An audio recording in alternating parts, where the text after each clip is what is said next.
David, good to be here with you. What are your thoughts on House Bill 3795? So it's one of many to start with. When you're filing a lot of these bills, there are a lot of bills that have different purposes.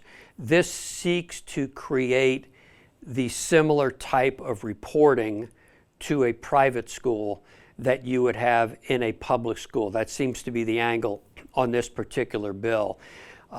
I don't see it going anywhere. One of the main reasons because when you're dealing with similar type of reporting, you also could have similar requirements in relation to curriculum.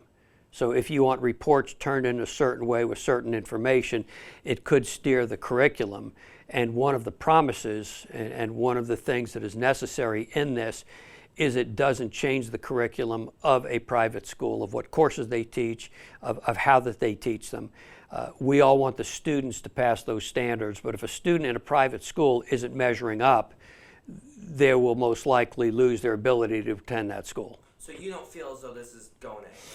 No, I don't. And also, it was filed March 5th, and it hasn't even been assigned to a committee yet, and it has a high bill number. So typically what you see is when these bills get filed is if in this case it would be the speaker, felt this was a bill of more value, it would get moved up to a lower bill number. So the fact that it's 3795, it's down the road. It hasn't even been referred to a subcommittee at this point. So it's very possible it could be a bill that gets filed and then never even reviewed in a committee. So I don't see it getting any action or traction.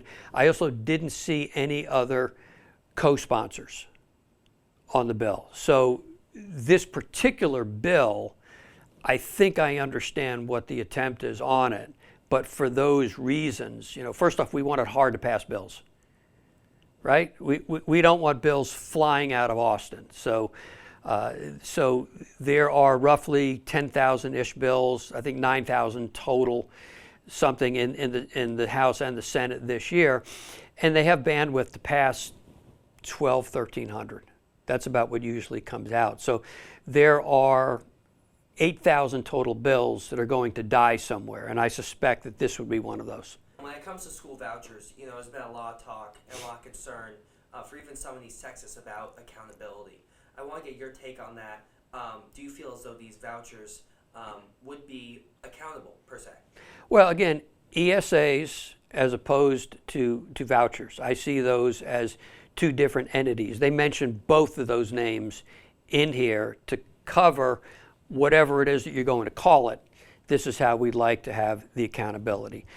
I don't think so, because private schools typically have significant standards. And if a student is not measuring up in a private school, that's one of the disadvantages of any system, is that in a private school, that school has the right to accept or not accept that particular student. They still would have to go through the process of getting accepted. So if they're coming from a school that's failing, which there are very few left in Smith County that are failing, that I know of.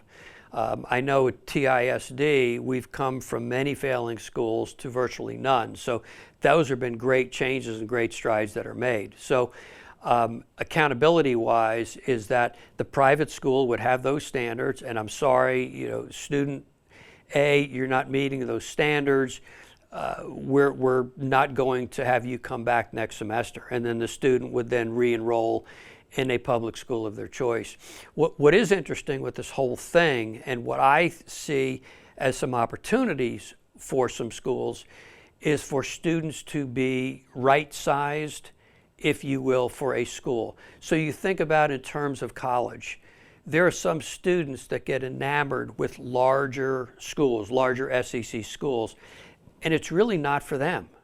They would be much happier in a smaller school, better student-teacher ratios, things like that. Other people want not just the size, but the availability of more course selection or a higher level of athletic opportunity. So I see that as, if, let's say, a student is in one of these smaller ISDs in Smith County and they'd like their student to go to a larger school, you would have opportunities like that. Now that's just public money, but that's a good offset of the system. That's just public money from one school district to another school district. But vice versa, it would allow someone that this school is too large for my student, so maybe they could thrive better in a smaller community.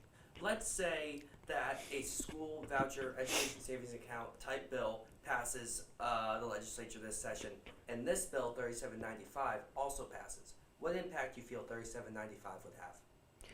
Well, how that they would monitor them would have to come to fruition. I don't know from a standard standpoint. I assume every standard that a public school has would then be required of the private school. So the private school may not want to participate in the program. That's also an option. Private schools don't have to participate in the program, nor student. It's voluntary. It's possible, not likely, possible it passes and nobody takes advantage of it. I don't see that, but that's not probable, but it's possible. And just, for our audience, what are your overall thoughts on school vouchers? I think it passes. I think the ESAs pass. I think there are enough votes to pass that, what the bill looks like. But I also believe that we're having the wrong discussions.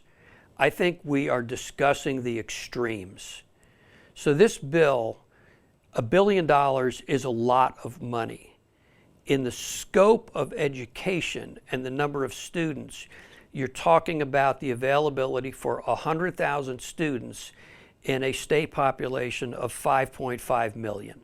So it's a very small percentage of the student. It will neither tank a school district nor will it save education.